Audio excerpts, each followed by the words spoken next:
Nous sommes à quelques centimètres d'une des œuvres les plus emblématiques du thème de la lumière au Musée des Beaux-Arts de Lyon, un tableau de Claude Monet. Et nous avons le nez véritablement dans la peinture, dans la couleur. En reculant de quelques pas, nous pouvons observer en fait un étrange phénomène, comme si les couleurs se transformaient sous nos yeux, se mélangent, non pas sur la toile, mais au niveau de notre œil.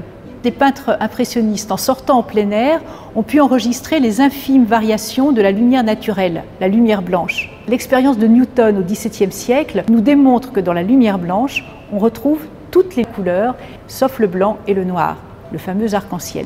Sur la surface de l'eau, nous pouvons observer donc mille et un reflets, jaune, rouge, bleu, des couleurs qui ne correspondent pas nécessairement à la réalité, mais dont le peintre a besoin pour pouvoir traduire justement la couleur lumière et non pas la couleur matière, c'est-à-dire celle de la peinture.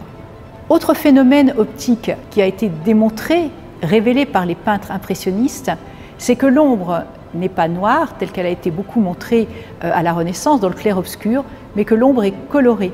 Nous pouvons d'ailleurs l'observer dans un tableau de Sisley, du début de l'impressionnisme, où au premier plan, Sisley peint une ombre violette qui rentre en écho avec le chemin jaune. Il reprend ainsi un phénomène expliqué par le chimiste Eugène Chevreul, la couleur primaire appelant au niveau de l'œil sa complémentaire.